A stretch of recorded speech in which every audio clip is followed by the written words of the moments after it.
This is Wild Nevadacast. I'm Dave Santina from the studios of PBS Reno in Reno, Nevada. And if you've watched Wild Nevada over the years, you have seen a lot of historic locations from all over the state. Some of those places have buildings that we visited that are in better shape than others, and some are really kept in great shape.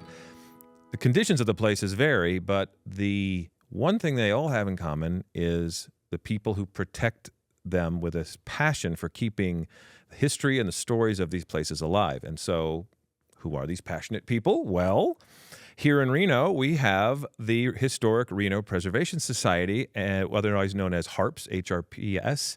And sitting across from me is the president of HRPS and a very long-time friend of PBS Reno, Joy Orlich. Hi, Joy. Hi, Dave. Orlich. I said Orlich. I meant Orlich. It's not like I haven't known you for 20 years. My God. So you are the current president of HARPS. Do you call yourselves HARPS? HARPS. Even though there's not an A. It's a good shortening of HRPS, and Yes. Historic Reno Preservation Society. So we're going to say HARPS.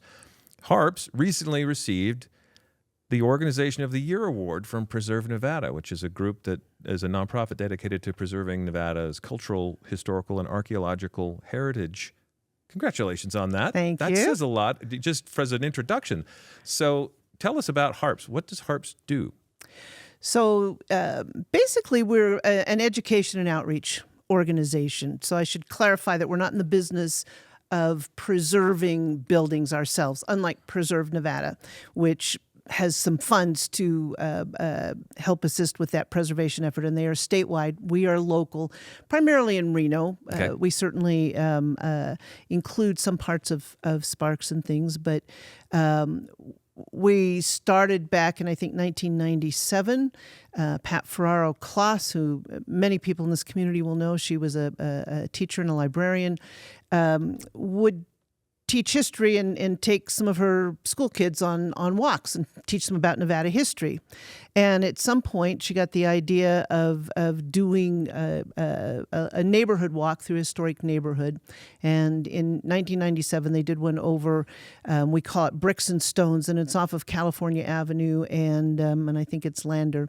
And then they got together at My Favorite Muffin afterwards, and at the suggestion of a couple of people, they decided to form an organization that would conduct walking tours and try to educate as many people in the community as possible about the importance of preserving our history, not letting old buildings decay, disappear, get demolished for development before we even recognize what we're losing. So it started really just because of this idea of taking people on a tour and introducing them to this history. Yeah. Walk around the neighborhood and look at what you're seeing. Who are the architects? How are these particular homes built? Why do we all love Southwest Reno so much? Where's the charm come from that? And in addition to that,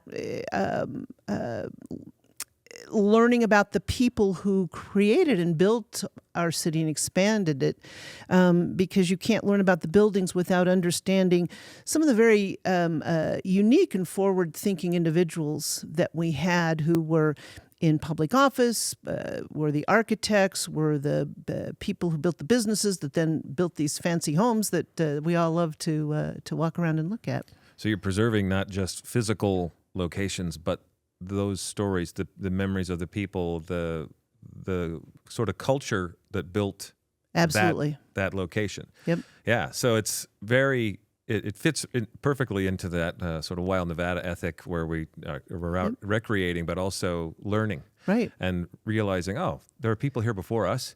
They did things that allow us to come today and enjoy this location. And I think that's really admirable. Well, and I think Wild Nevada sort of typifies the contrast between driving by on a freeway and going, oh, look, there's that old town of Austin, and getting out and walking around with someone who can educate you, tell you more about the place that you're visiting than meets the eye. And so we have our walking tour. In fact, speaking of awards, we also won an award or received an award this last year from the historical City of Reno Historical Resources Commission for our walking tours. Interestingly, that's the thing that got us started over 25 years ago and was just acknowledged. So we do about 25 or so walking tours every summer, starting in May through July. The July ones also correspond with Art Town. We're part of the Art Town program for that. And they take place in historic neighborhoods and also some downtown communities. They're led by volunteers. All of our tour guides have either researched these walks and the buildings that they see along it and the people who used to live there, or now we're into second and third generation walking tours where their notes have been handed down and other people have taken over the walks. Oh, wow. So it has legs, no pun intended, these walking tours where they're continuing to happen. It's not always just new places. You've got repeat tours and repeat business, essentially. Right. And, I think, of course, we stopped for a couple of years during the pandemic. Like everything. Right. So when we started them back up in 2022, huge demand, right? People were excited for things that they could go out and do outside. Yes, let us get outside and walk. And here's something that fascinates me. A significant number of people on our walking tours are not longtime Reno residents. They're people who have moved here from other communities, and they're interested in getting to know their new home. Yep. Right. And I think that's wonderful. And sometimes I think, gosh, I wish the people who have lived here all their life would come and know these things. But it's wonderful to see that because we have this great repository of knowledge of people who have firsthand recollections of what life was like in Reno in the 50s and 60s. Maybe even the late 40s. But those people are well into their 80s now, and we're going to lose them, right, at some point. Right. And with that, a whole lot of living history. And with so many other things going on in people's lives today, if we don't continue to educate and get people engaged in just learning about this city that they walk around as it continues to expand and grow, we're going to lose that. And with it, we're going to lose that appreciation and some historically significant buildings and homes. Right. So this is where HARPS comes in, right, to help raise awareness, right? Exactly. As you said, you're not out there, putting fences around places. You're raising awareness. I have a copy of your periodic publication Footprints, right, which is looks like a sort of a newsletter, but sort of a newsletter on steroids. It's got more than just information. It's got opportunities for people to participate. Footprints is just I think one of the coolest things that HARPS does. It's a quarterly publication.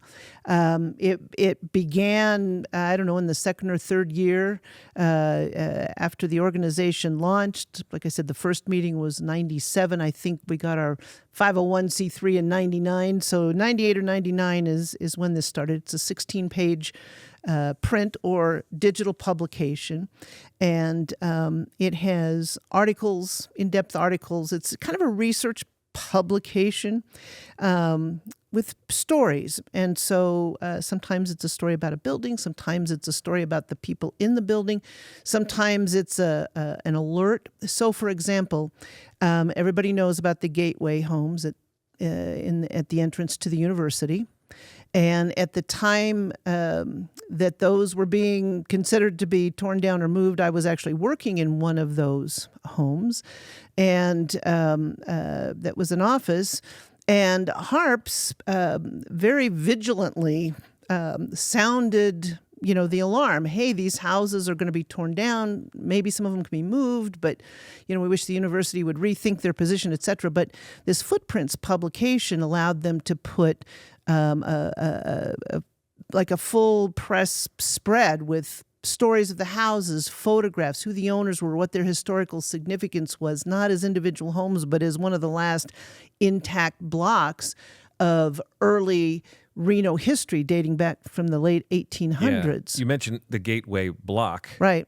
Just in case someone watching or listening hasn't heard of it, this was an area just at the south end of the University of Nevada. Between 8th and 9th Street on Center Street. And the now University Way. University bought that whole block up in order to build more new buildings, and so those buildings were set to be demolished, but they had enough history and enough power behind them. People wanted to see them preserved. Right, and a few of them got moved.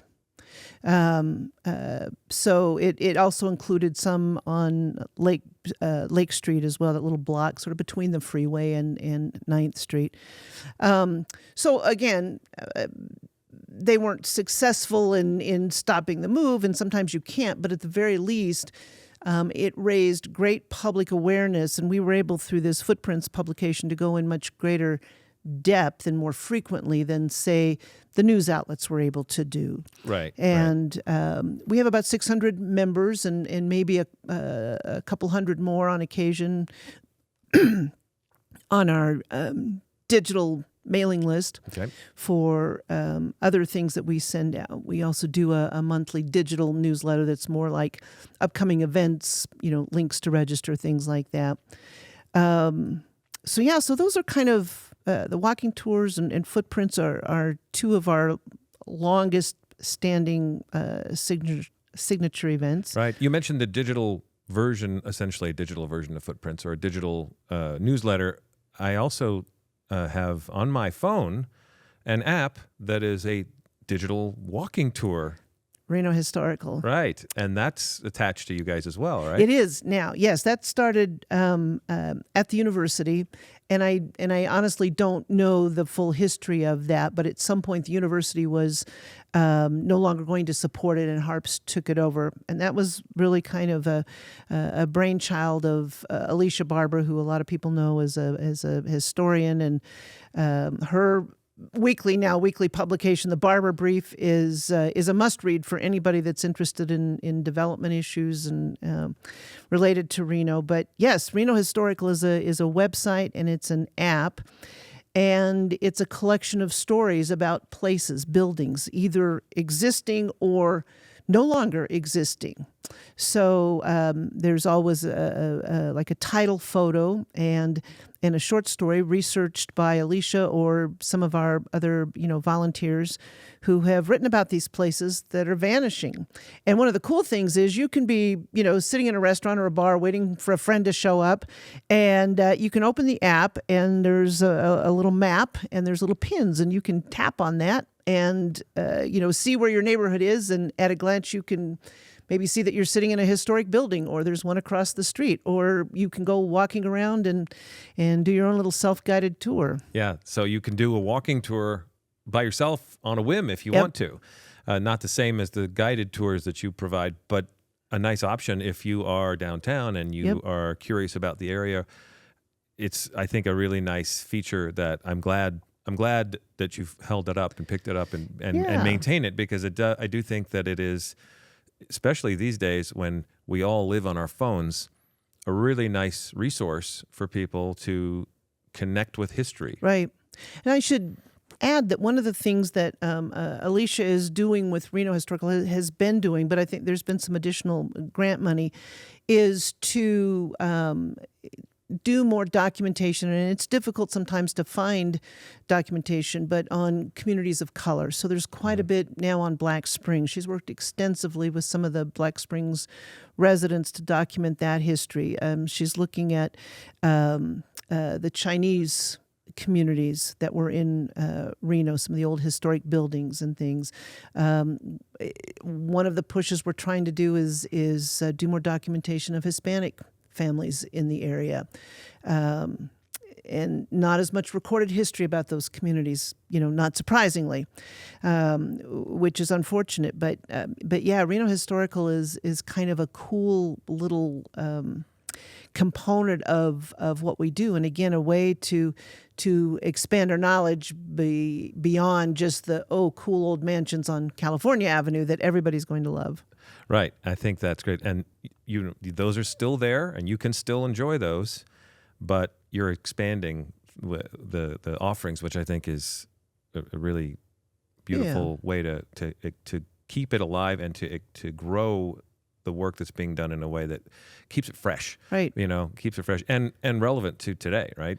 Well, and like everything, you have to kind of keep pointing these things out to people, right? Even those of us that are, maybe more aware than others, we still drive around and one day you see an empty lot and you think, I drive by here all the time. What used to be on that lot? Yeah. Was it a ramshackle, building, or was it something of historical significance? And, you lose a lot of history by neglect. Right. Just or by being oblivious. Really, we're so tied up in what we do. So having to call these things to people's attention continuously, I find is an important part of our mission. You can't just say, "Here's a historical place. You should go see it sometime." Right. You need to keep bringing it back to people. And I think that it is worth mentioning that you're not saying that nothing that has any historical value should ever be changed. You're raising awareness so that there is an opportunity for a reasonable conversation about a proposed change. For example, the block that has been turned into, I think it's turning into the new business building for the university. But to allow a conversation to happen before a decision is made is fair. And I think that you're raising enough awareness and educating people enough so that conversation can happen reasonably, and it's not just a plow knocking things over without somebody being able to say, well, can we consider the value of this place and what's the heritage that we're losing by tearing it down? If we move it, at least we're able to preserve this physical manifestation of history and tell stories about it into the future. Well, and another example that people who've been in Reno for a while will certainly remember was the Mapes Hotel going down. Oh, right? yeah. That was before my time with HARPS, but I certainly heard about it from my friends, and I was actually working for the city of Reno at the time when the building was taken down, and there was huge outcry for that. And, there's people who are still certain that it could have been saved, but the building had been empty, as I recall, for about 18 years. Yeah, right. And it was structurally unsound at that point, given the, new earthquake standards, et cetera, et cetera. But because of that outcry, because of organizations like HARPS and others, as you say, there were conversations, there were the people who had to make these tough decisions were forced to go back. Have we overlooked anything? Is there anything else we could be done? Hold more hearings, and at the very least, maybe make us better aware. To go back even, I think before that time, if memory serves, an example that worked was the Mount Rose Elementary School, right? I remember. One of those, I forget what they were called. There was 4 of those schools. McKinley Arts and Center is one of them, and then there were 2 others that no longer exist. And you can tell by the style. Right. It's got kind of a mission style that construction. Spanish mission style construction, and that was going to be raised for a new school. And again, no coincidence, and it's a much more affluent part of town. Right? So that has a bearing sometimes, but the parents got together and then the community got behind it, and they said, wait a minute, there must be an alternative to this. What can we do? So the ideal is we don't let buildings deteriorate to the point, past the point of saving to begin with. And then if we do save them, then let's keep them in good repair, and let's remind people what a treasure they are, what a great example and a representation of why we all like living in this town is because of what those people did 50, 100, 120 years ago. Right. And there are other ways that you and the organization inform people. I know you have a series of speakers, a speaker program that you continue from year to year. We do. So in the fall, September, October, November, and then January through April, we have a monthly speaker program currently held at the downtown Reno Library. These are free and open to the public. You don't have to be a member. You don't have to register. You just show up. And we have a committee that finds the speakers and brings them in. Our most recent one was just this last Sunday. Jim Bonner talked about Tahoe tidbits. And it was just random stuff. It was fascinating, and we had almost an overflow crowd. Wow. So, that tells us that people do have an interest because these are at noon on Sunday, right? So it's the middle of your day on a weekend. On your weekend. And yet people will come out and listen to a presentation. They're always interesting and always informative. So that plus our walking tours, plus Reno Historical, and then the other sort of signature event that's newer. It's been around, I think, 12 years, again, with a 3-year hiatus for COVID, is our historic homes tour in the fall. We call it the Harvest of Homes because it's always in September, harvest time. And appropriate title. And so on the walking tours, you walk down streets and you stand in front of people's homes and a tour guide tells you about them. For the home tour, you actually get to go inside and walk around and see what these homes are like. And so another like preservation term that applies to some of these homes is called adaptive reuse. So this is where maybe we have what used to be a home that's been turned into an office building. So we often try to have one adaptive reuse building on the tour. And then we have, regular homes. And sometimes, because we've been doing this for 12 years, we'll have an encore home, one that was on the tour 8, 9, 10 years ago sometime. So very popular. We get over 120 volunteers to help us, manage the traffic through the homes and make sure nothing gets touched. It's a great organizational effort. And of course, the biggest need is getting people to let us, show off their homes. Right. You have somebody has to be willing to have 100 people stomping through their place. Yeah, it's more than 100 people. I just pulled that number out of my head. It's a lot more than 100 people, but only about 10 to 15 at a time. Okay. So it's very metered. It's not a horde, but last year, not 2024, but 2023, yes, we had what everybody in town who's been here for a while knows is the Redfield Mansion on the tour. It's that big double, 2-story stone building at the end of Forest Street at Mount Rose. And of course, anybody that's been in Reno for very long will have heard of LaVere Redfield.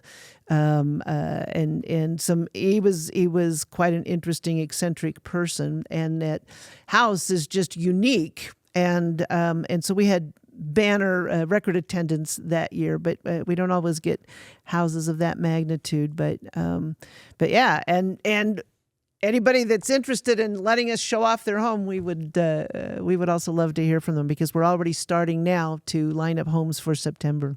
So how do you qualify, or how does a home qualify for the Harvest of Homes? Is there a criteria that it has to meet? So ideally, anything historic is 50 years or older. Okay. So for those of us that are much older than 50 years, it's a little startling to realize that could be a home built in the 1970s. Oh, yeah. Yeah. That is weird to think about. Yep. So it doesn't have to be a 100-year-old home. Huh. In fact, one of our homes this last year was off of Catalpa Lane, which is off of Lakeside and Huffaker, so kind of in a much more rural South Reno, mid-century modern home that was built in the late 1960s, I believe. And it was by far the most popular home on the tour because for an increasingly younger audience that we're starting to see, right, that's long before they were born. Right. So that's still old history for them, but kind of cool. And as you know, trends come around. I'm not sure that Harvest Gold and Avocado Green will ever make a comeback.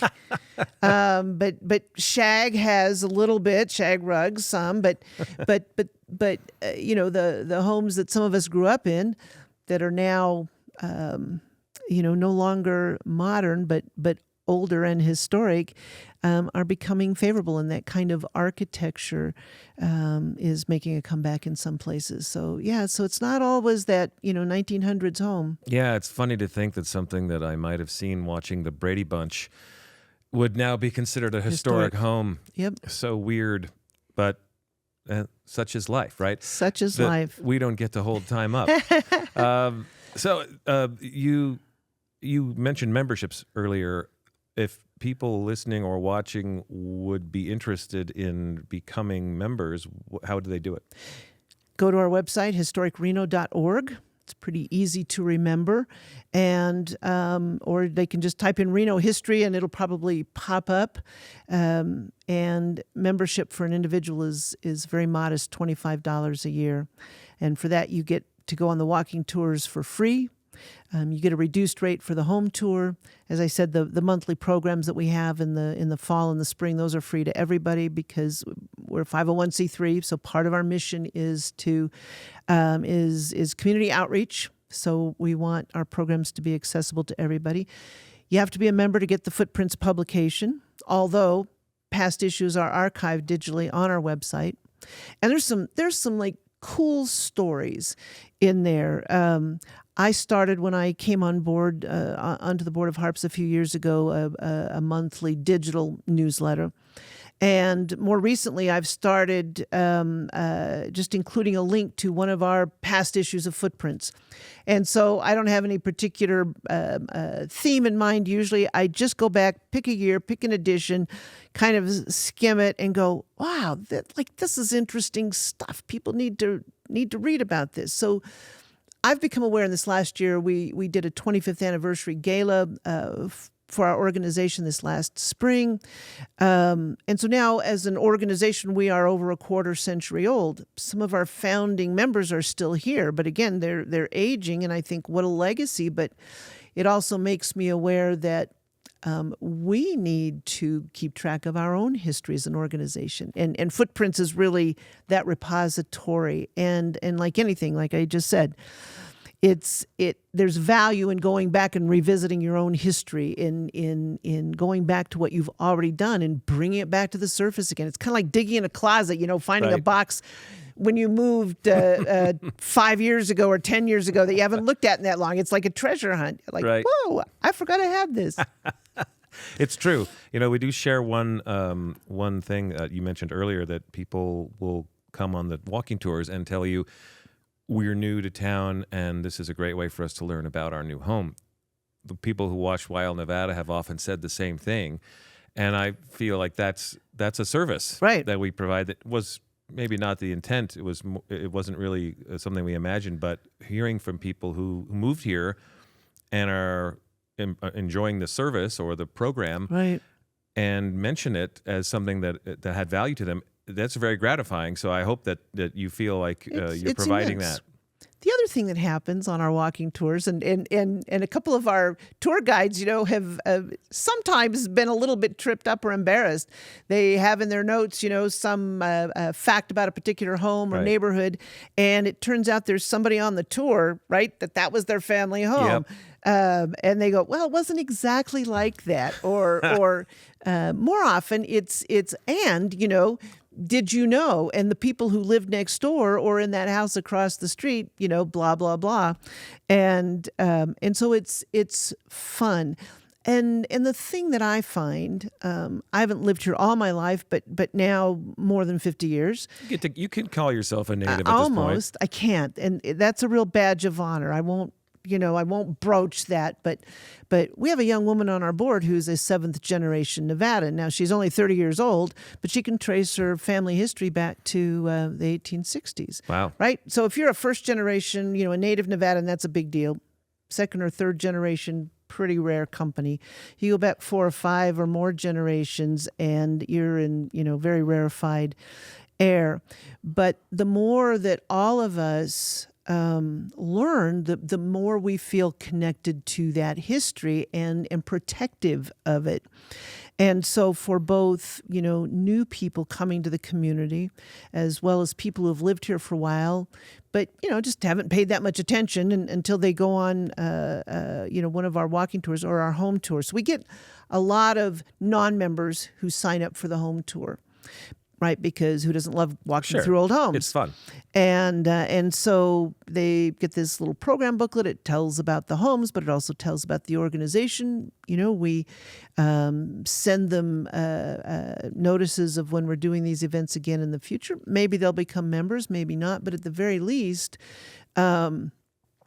they will have a better appreciation and know something about this home. Interesting things happen on the home tour that has nothing to do with the homes, and that is there's always a line to sign in and then wait to go through the home because, as I said, we don't just let hordes of people through. Invariably, people will run into friends and neighbors and coworkers and other people while they're on these tours, right?